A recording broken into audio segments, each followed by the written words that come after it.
Magny-Cours circuit is the venue for the French Grand Prix.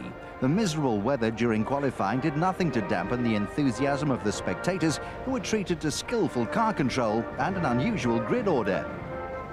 As testament to the difficult conditions, Mika Häkkinen lines up an uncompetitive 14th. Michael Schumacher fared better, although not up to his usual standard. He starts 6th, 11 places in front of his teammate Eddie Irvine. David Coulthard qualified highest of the championship contenders in 4th.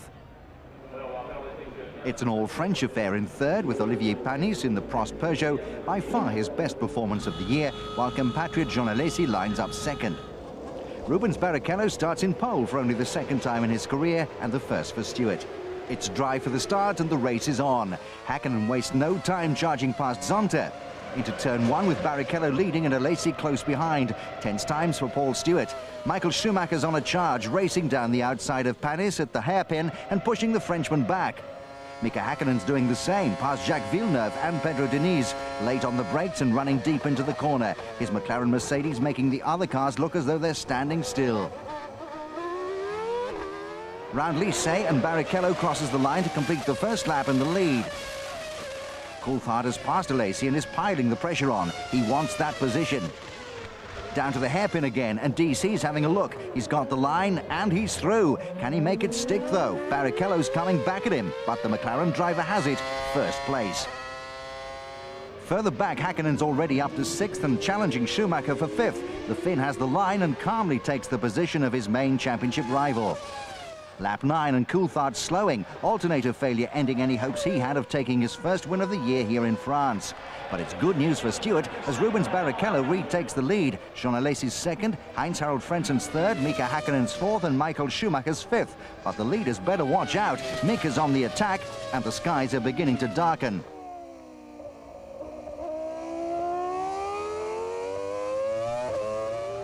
Moving out from behind Frentzen, Mika does it again to take 3rd place. Jean Todt's looking concerned at the prospect of rain. It could be starting, although Johnny Herbert, out on lap 4, doesn't think so.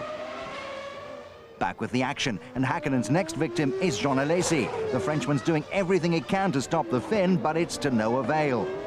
The rain is definitely coming down now, and the track conditions are quickly becoming treacherous. It's time to change to wets, with all the front runners pouring into the pits. Crucial moments for the race leader. A small mistake by the team could lose him the race. It's a good stop, which keeps him in front with Häkkinen right behind. Alesi retains 3rd for Sauber, and it's a race between Jordan and Ferrari for 4th. Schumacher's out, but Frentzen just makes it. Conditions are deteriorating rapidly. The view from Jean Alesi's Sauber, and the Frenchman's off, caught out by large areas of standing water. A bitter blow for the Sauber team, a lost podium position. There's another. It's Jacques Villeneuve notching up his 7th successive retirement. It's turning into a nightmare for the drivers out there, and BAR have yet to score a point this year. That's Fisichella. He's lost it, but is lucky enough to catch the Benetton and continue. The track officials have seen enough and brought out the safety car. Schumacher appears to have a problem. He's trying to signal to his pit. The Germans lost radio contact. With the safety car pulling off, the race can resume. Rubens Barrichello leads, Mika Häkkinen's 2nd, Heinz-Harald Frenzen's 3rd, Michael Schumacher's 4th, Olivier Panis' 5th, and Jarno Trulli's 6th. Mika's wasting no time putting Rubens under pressure. The McLaren driver's having a look into the Adelaide hairpin, and he's blown it into a spin. Michael Schumacher, having passed Frentzen for 2nd, now has his sights set on 1st place. With Häkkinen back in 8th, there's only the Stewart of Barrichello in the way. Out of the Brazilian slipstream, and he has the inside line for the corner. A clean move by the Ferrari #1, who now leads the French Grand Prix, and is pulling away from Barrichello at over a 2nd a lap. The Rainmeister now looks uncatchable. But there's concern on the Ferrari pit wall. All's not well with Michael's car. He's lost a lot of time, and from 9 seconds ahead, he now has the field snapping at his heels.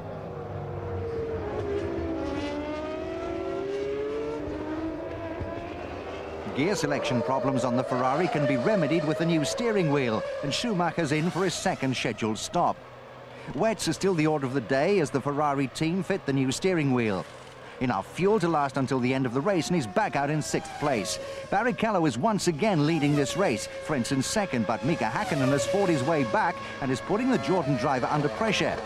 Into the hairpin, Mika's favourite passing place, and Frenzen's run wide. Häkkinen's up the inside and into 2nd place.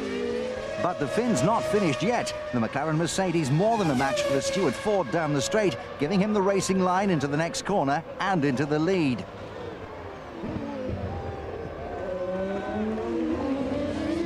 Stewart and McLaren still have to make another stop. Barrichello's in, and so is Mika Häkkinen.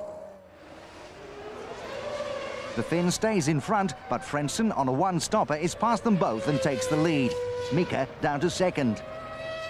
Only a few laps left. Eddie Jordan's confident as the clouds open once again.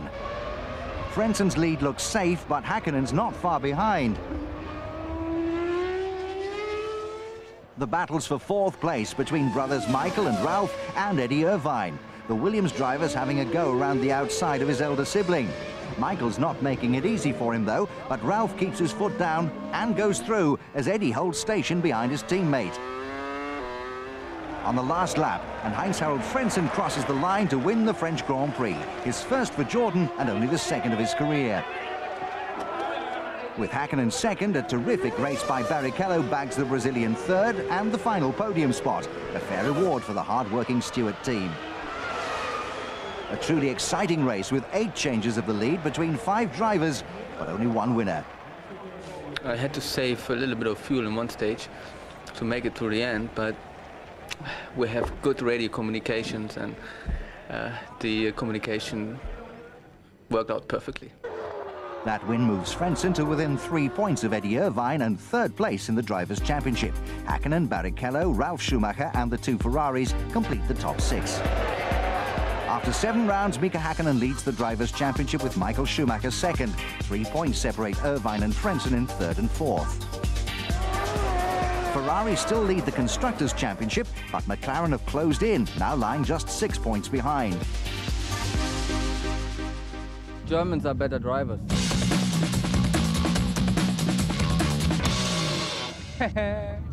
After 2 troubled years at Williams, which netted him only 1 win, Heinz-Harald Frentzen demonstrated that working in an environment where he feels comfortable brings out the best in him as a driver.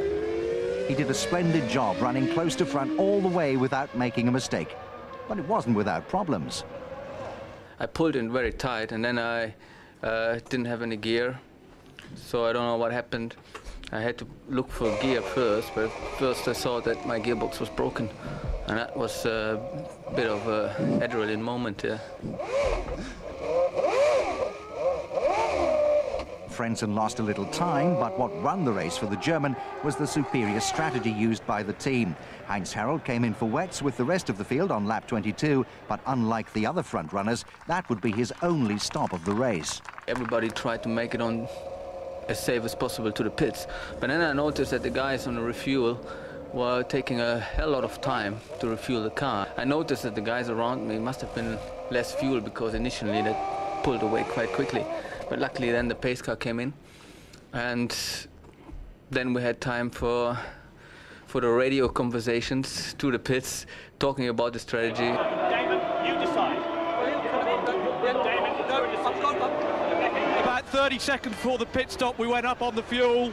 We needed to be out for quite a few laps on the safety car to make it, and it just dropped perfectly for us. Eddie Jordan will be hoping this will be the first of many.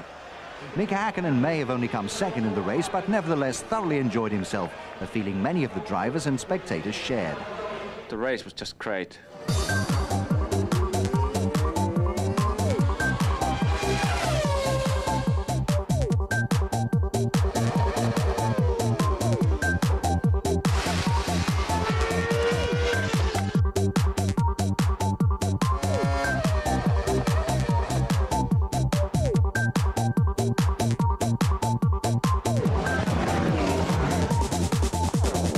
It was great fun.